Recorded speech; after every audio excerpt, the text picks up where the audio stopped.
Hello guys, welcome sa Pinoy Recap PH. For more Manhwa Tagalog Recap, paki-like, comment, and subscribe na rin po and hit the notification bell para ma-update ko kayo pag may bago tayong upload. Maraming salamat. God bless. Sa lahat ng oras na ito, katakataka, ang doktor ay nagtatanong kung ito ay kung paano naging hari ng mga lobo si Eso, na may higit sa 500 taon na lumipas, ngunit wala siyang nakitang anumang bakas ng sibilisasyon. Ang doktor ay nagtataka kung paano siya sa kalaunan ay nakabalik sa Earth, kung isasaalang-alang ang malawak na kalawakan ng oras na nangyari sa misteryosong ito. Mundo.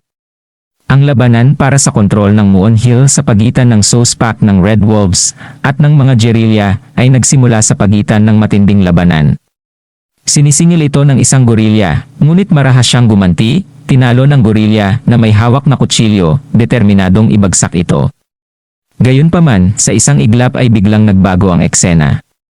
Lumipat ang setting sa isang sibilisadong lugar na napapalibutan ng mga gusali, at ang isang grupo ng mga ahente ay nasa isang kritikal na misyon na nagpapawalang sala na may mga beeping device sa kanilang mga kamay. Ipinapaalam ng ahente ng babae sa pinuno ng ahente na may hindi pangkaraniwang nangyayari habang ang mga pagbabasa ng dimensional na enerhiya ay nagrerehistro sa mga chart. Ang pinunong ahente ay agad na nagtuturo sa aming sakay na sinadya upang magpadala ang mga coordinate sa portal management team.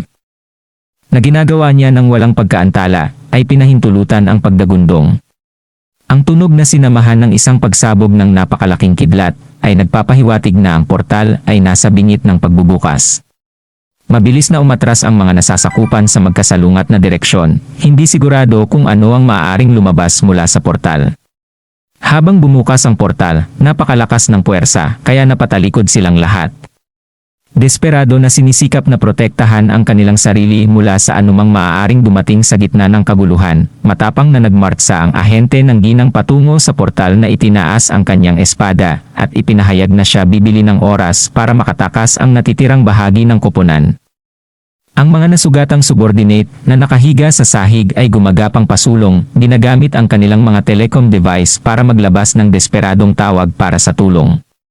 Para ihayag ang sarili, iginiit niya na hindi siya magdadalawang isip na pira-piraso ito habang tumitindi ang kidlat, isang figura ang lumabas mula sa portal.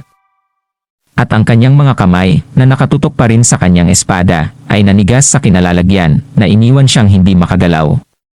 Nanginginig sa sorpresa at kawalang paniwala, siya ay pansamantalang natahimik dahil sa hindi inaasahang pagtatagpo na ito, kaya nagpakawala ng matinding dagundong pagkatapos ng seller na biglang umungol. Ang babaeng ahente, si Suyong Choi, ay naparalisa sa takot at panginginig. Nabigla sa engkwentro, ngunit ang pisikal na kondisyon niso ay biglang lumala at siya ay bumagsak sa lupa, nawalan ng malay bago ang laki ng ahente ng babae. Ang pinuno ng ahente ay naguguluhan at nagpupumilit na maunawaan ang sitwasyon, nagtatanong kung sila ay tunay na nakatagpo ng isang tao. Ang puwersa na kanilang nararanasan ay hindi katulad ng anumang naranasan nila.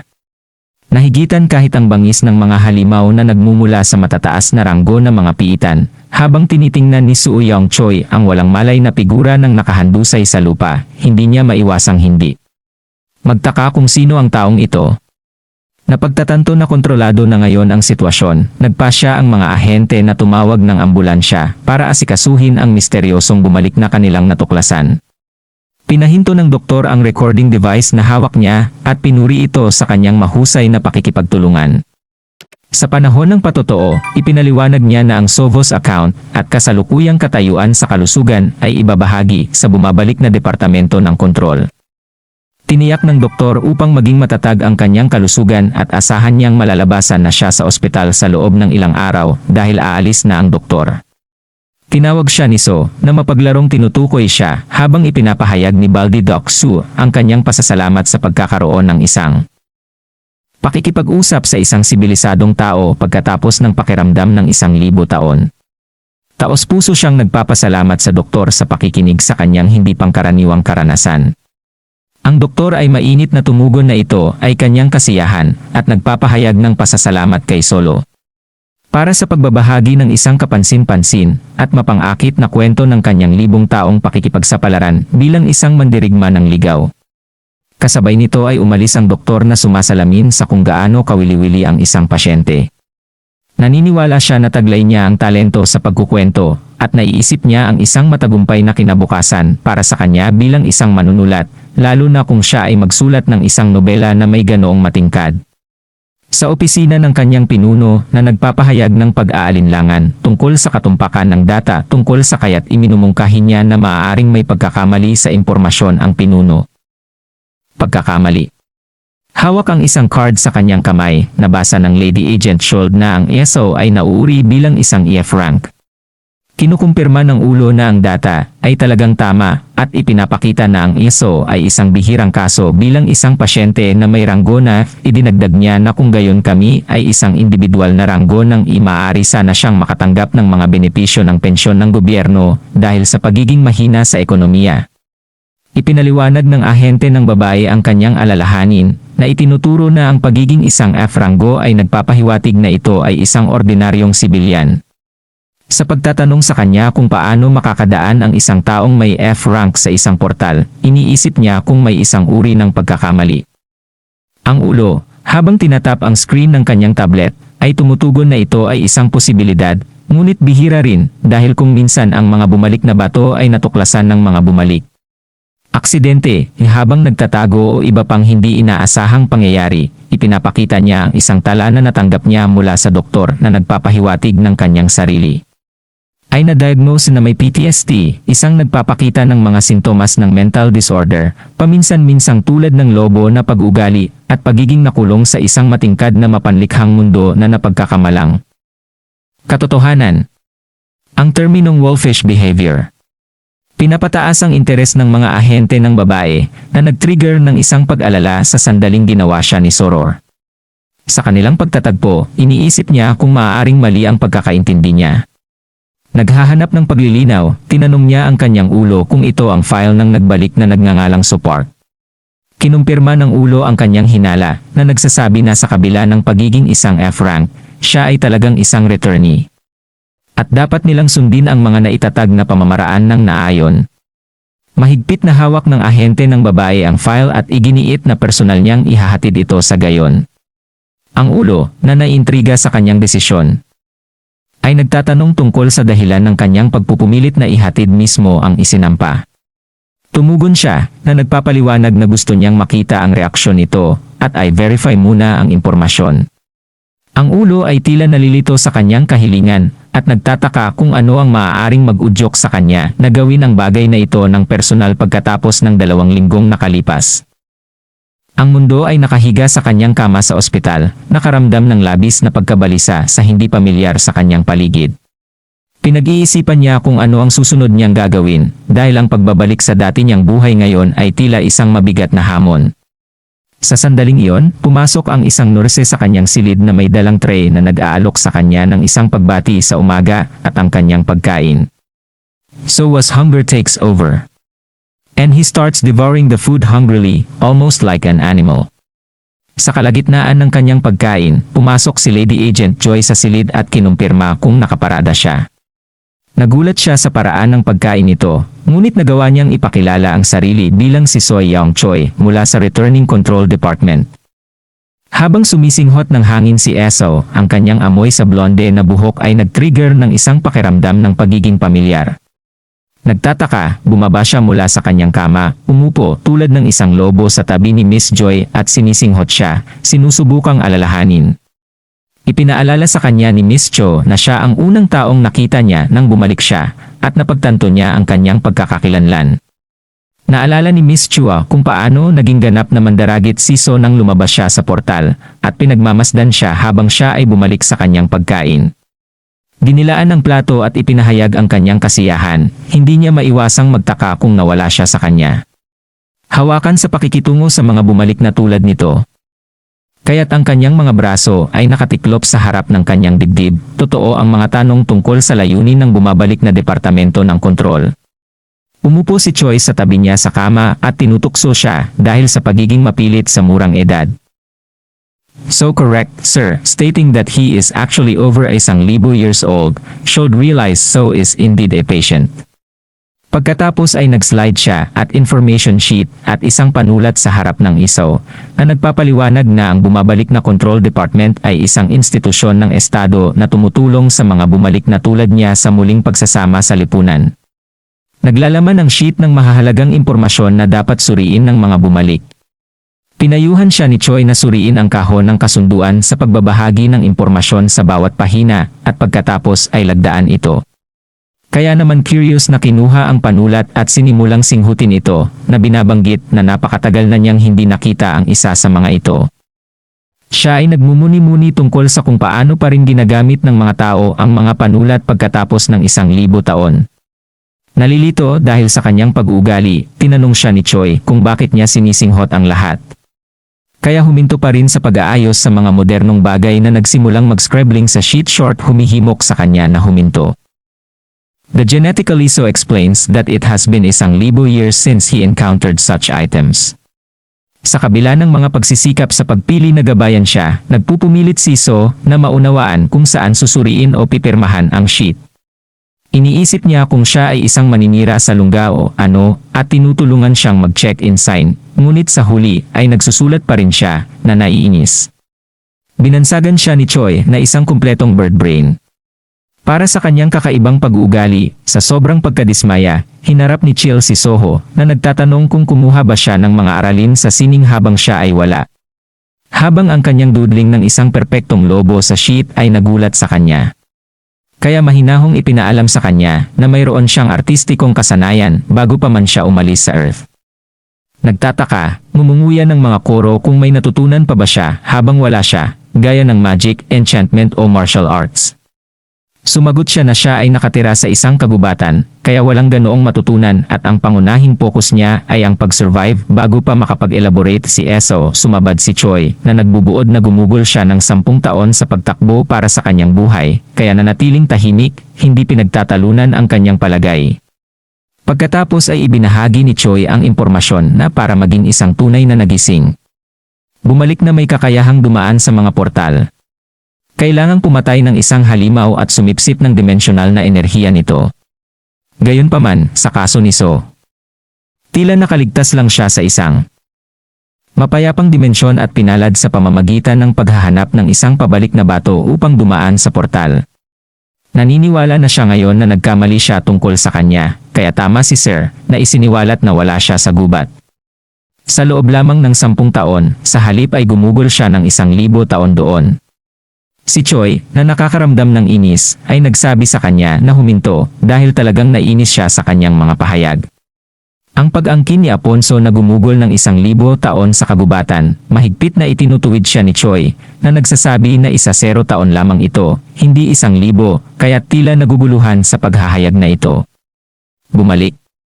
Ayon sa mga talaan, kaya't sino ang nawala noong 2015 at bumalik sa portal noong 2025 sinusuri ni So ang mga tala at nagulat nang malaman na totoo ito.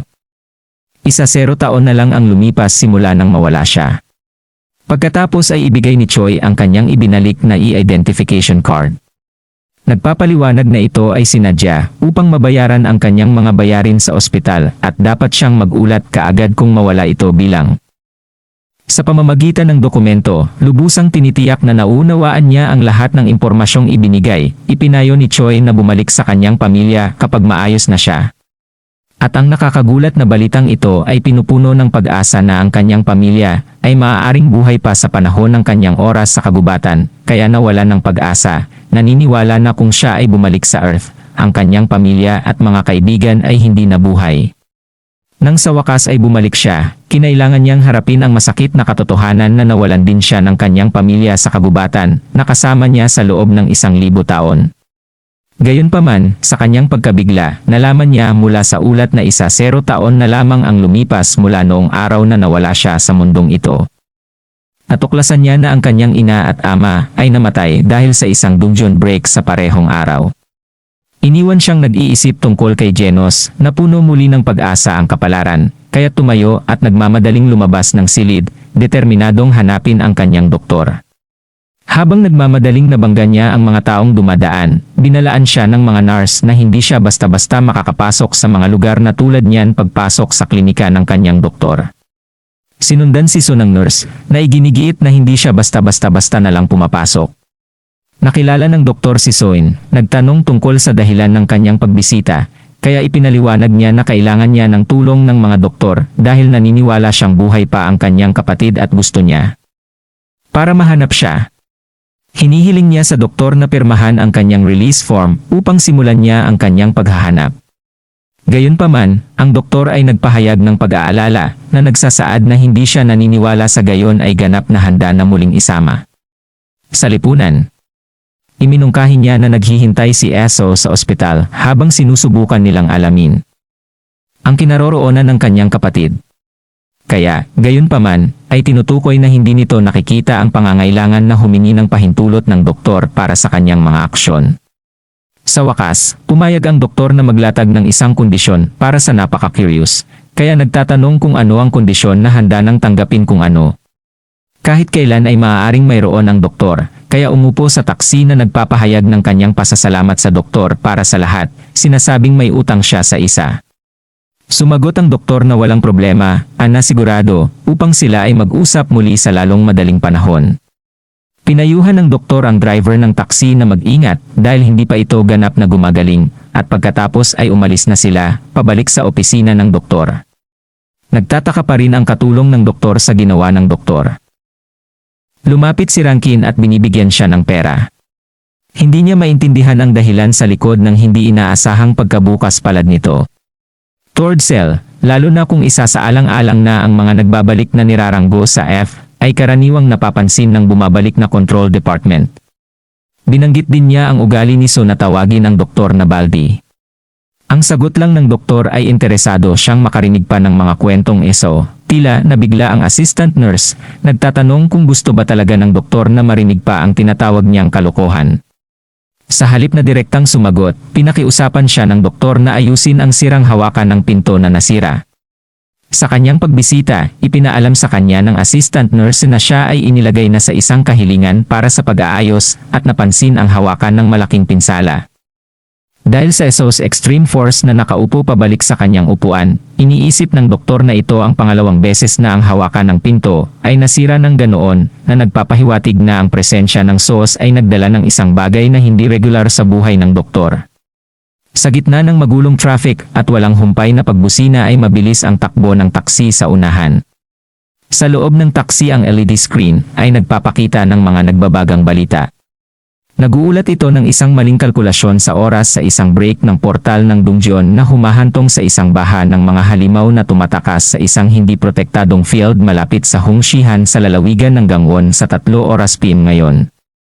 Bilang tugon, ang Ministry ng Pambansang Depensa ay agarang nagtalaga ng tangke sa mga batalyon ng aviation na namamahala upang kontrolin ang sitwasyon sa loob ng 50 minuto. Gayunpaman, ang hukbo ay nagdusa ng ilang pinsala, kabilang ang pagkasira ng 2 tangke at isang kabuuang 12 na nasawi sa mga ngaso at mga sundalo sa lugar. Nangangako ang channel ng balita na magbibigay ng mga update habang kumukuha sila ng karagdagang impormasyon. Kasunod nito, lumilitaw ang isang ad tungkol sa kampyonato ng Supernatural Power Fighting na nag-aanunsyo ng matinding sagupaan sa pagitan ng mga world-class S-rank superheroes.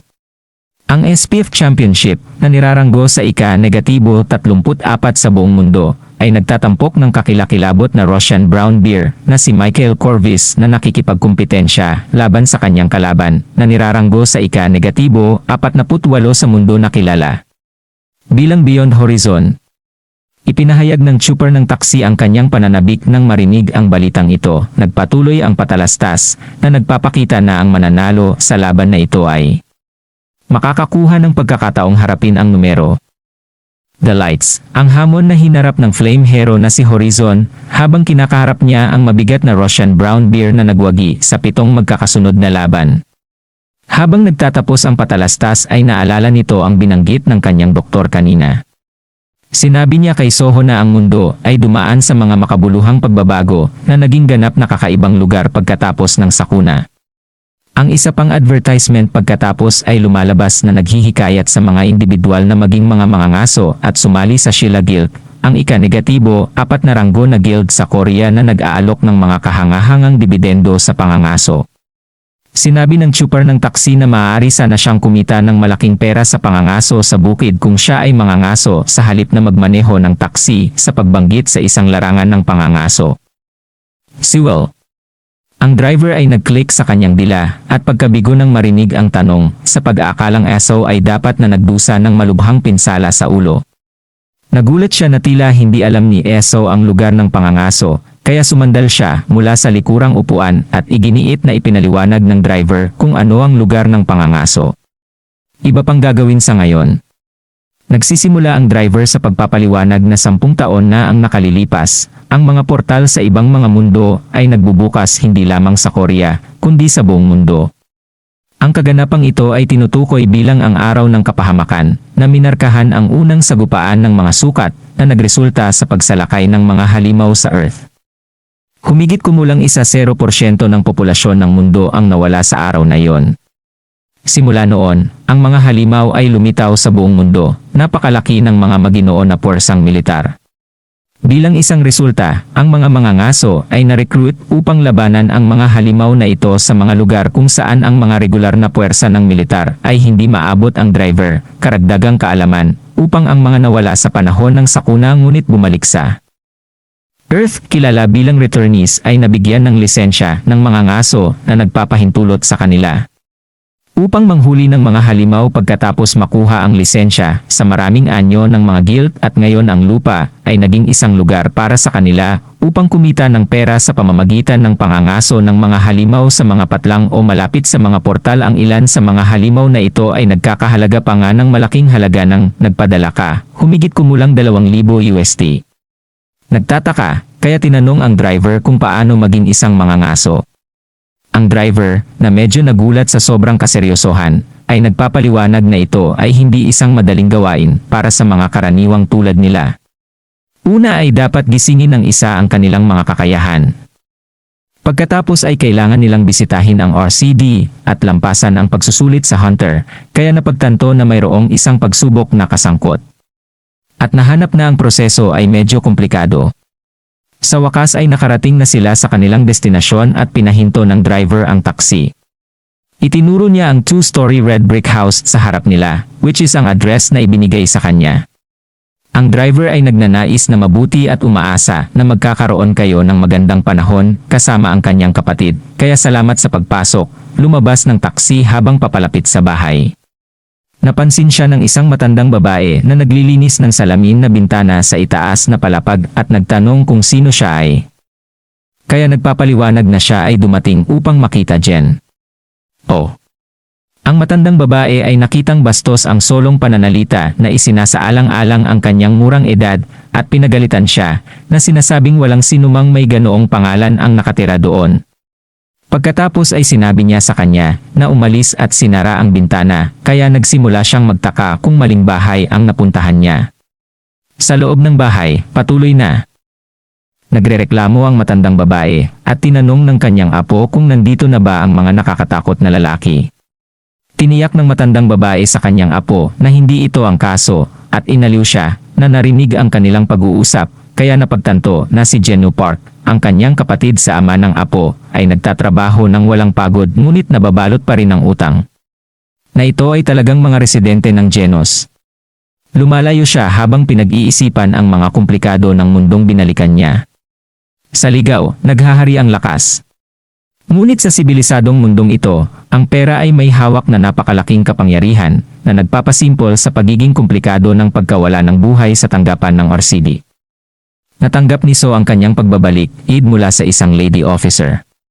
Sino ang nagpaalam sa kanya na ang kanyang kahilingan na kumuha ng pagsusulit sa Hunters ay tinanggihan dahil sa hindi pagkamit ng mga kwalifikasyon. Naguguluhan, kaya nagtatanong kung bakit, dahil isa siyang F-rank returnee, ipinaliwanag ng lady officer na bagamat may hawak siyang F-rank, nahihiya lang siya sa 4 na returnee ranking points, kaya doble ang mga tseke. Ang ulat at pinagtatalunan ang kanyang pahayag na nagpapaliwanag na dumating siya dito 2 linggo lamang ang nakalipas. Sa pamamagitan ng isang portal ay kinukutya ito ng babaeng opisyal na nagsasabing hindi makakaligtas ang mga sibilyan. Nangangatuwiran na naramdaman niya ang sakit sa kanyang paglalakbay sa portal, ngunit pinutol siya ng babaeng opisyal, kinukutya siya, at iminumungkahi na iniisip niya ang kanyang sarili bilang isang uri ng Hulk. Pinayuhan niya siya na mag-daydream sa bahay, at inirekomenda ang alinman sa pag-sign up para sa isang awakening academy o pagtaas ng kanyang mga punto sa ranggo bago subukang mag-apply muli habang aalis siya sa kanilang opisina ng RCD. Kaya ang paunawa ay isang ad na nakapost sa labas na nag-aalok na patayin si Goblin, ang sarili nitong larangan, at mababayaran ng $500 bawat Goblin. Ito ay nag-iiwan sa kanya na naguguluhan tungkol sa sistema sa lugar. Gayunpaman, nagpasya siyang mag-book ng taxi at magtungo sa Suwon Field habang naglalakbay. Kaya kakaibang nagtanong sa driver ng taxi tungkol sa haba ng harang. Mapaap. Nagulat, ang driver ay nagtanong kung ang aso ay hindi pa nagda-download ng AP kung isa sa alang-alang ang seal ay nahahati sa 12 distrito na may higit sa 100 mga gate na nagkokonekta sa kanila at maraming mga panlabas na gate na kumukonekta sa field. Napagtatanto na kailangan niya ng telepono upang mag-navigate ng maayos, kaya kinikilala ang kahalagahan ng pagkuha nito. Dumating ang taxi. Ito ay nag-iisa sa field gate 27 at humihinto. Kaya lumabas ng taxi, pinagmamasdan ang pasukan. Kaya season underdeveloped building na may gate at ipinapalagay na dapat mayroong hunting field sa likod nito. Sa kanyang mga kamay sa kanyang mga bulsa ng maong. Siya ay humakbang pasulong. 2 siruhano na nakasuot ng uniforme ang nakatayo sa labas ng pasukan at nagtatanong tungkol sa layunin ng kanyang pagbisita, kaya tumugon na siya ay naroroon para sa pangangaso. Ngunit nang hiningi ang kanyang hunter's ID, inamin niyang wala siya. Nito, ipinaalam sa kanya ng ibang siruhano na bawal pumasok ang mga sibilyan. Bigla silang nakarinig ng paparating na sasakyan ng napakabilis. Sinubukan ng mga surgeon na isara ang gate. Ngunit huli na ang lahat. Si OnStar ay nakasakay sa kotse. Ang isa sa mga surgeon ay nakipag-usap sa kanyang telecom na tinawag ang 5 pangkat upang kumilos. Ang sasakyan ay bumangga sa isang lalagyan at lahat ng mga armadong opisyal ay nagtitipon sa paligid nito. Ang halimaw ay lumabas mula sa pagkawasak na nag-udyok sa kanila na magpaputok. Sa sandaling naniniwala sila na ang banta ay neutralisado, ang punong opisyal ay nag-utos sa kanila na tumigil sa putukan.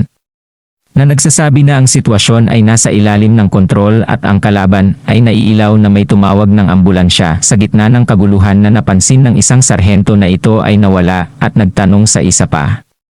Sarhento kung saan siya nagpunta ay napasulyap sila pabalik sa pasukan na nag-iisip na.